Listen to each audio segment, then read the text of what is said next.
So this episode was supposed to be about Dragon Tribal, but then WotC went and printed 46 new dragons in Battle for Baldur's Gate, so I have to remake that whole episode. So instead I guess we're just gonna do...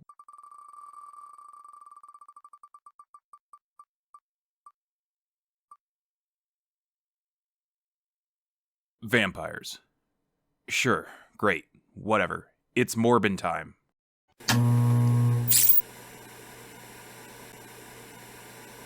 Tribal decks are easy to build.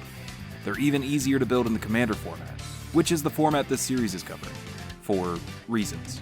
When it comes to the popular tribes that Wizards supports, you can honestly just throw a handful of creatures in the air and use the ones that land face up.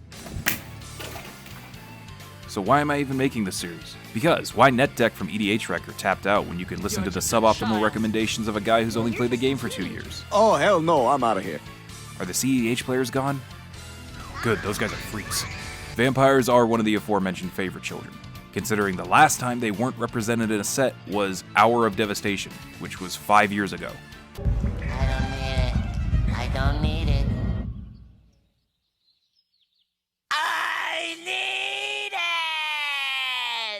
Traditionally, when you play vampires, you're going to play a commander with black in its color identity, with Mardu being the most popular. Oh no, he's hot! Speaking of Mardu, why is Edgar Markov still the only decent vampire commander? The other two are fine, I guess, but they don't really care about the tribe. They even had the perfect opportunity in Crimson Vow. Since I don't think I can do it justice, here's my friend Koss expressing his disappointment.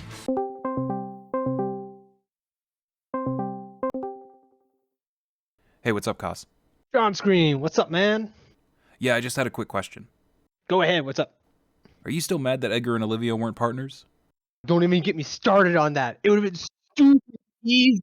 Like, it's so simple. They're already getting married. Just put them together as partners, and then you can have Mardu Vamps. I don't want to pay $60 for busted Edgar Markov, because that's not fun to play against. But I'm just like, ooh, white vampires. Those are a good thing. You could have them. But no. It even had it in the set. Welcoming vampires. Why? With that said, I want this series to expose you to the levels of shitter energy you can achieve by playing some absolute dumb shit. That's why the commander I want to recommend doesn't have black in his color identity. Not to be racist or anything, but Black vampires. And no, it's not Odric Bloodcursed. He's fine, but he's not quite the level of jank I'm looking for. No, like I said, we're going for suboptimal dumb shit. We're gonna be talking about Mavrin Fane, Dusk Apostle. Who?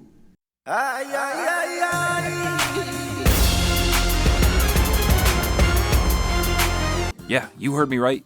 Mono white vampires. I know. Mono white bad, I get it. But you've been lied to.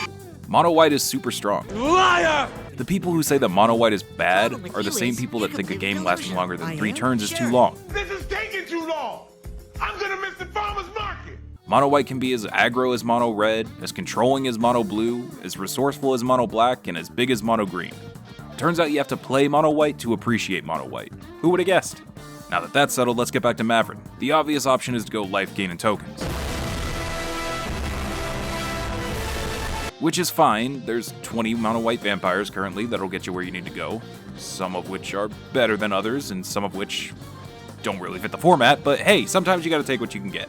Plus, you could always participate in the time-honored tradition of running shapeshifters in your tribal deck. Look at that Vampire.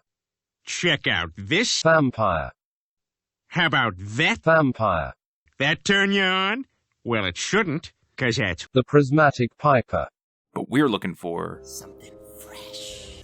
So, what are we gonna do with all those vampire tokens you just made? Let me answer that question with another question. Vampire mecha anime. What did he say? You're not gonna be getting Mavrin's trigger from your token swingings, so why not have them pilot your mechs, or cars, or boats, or woolly mammoths, or triceratops? What the fuck? Look, the point is they're honestly more useful to you tap. Oh, and here, look at all these ways to untap your tokens after combat. That way you can still use them to block. Yeah, I know that last one isn't a vampire, but surprise, not every creature in a tribal deck needs to be part of that tribe.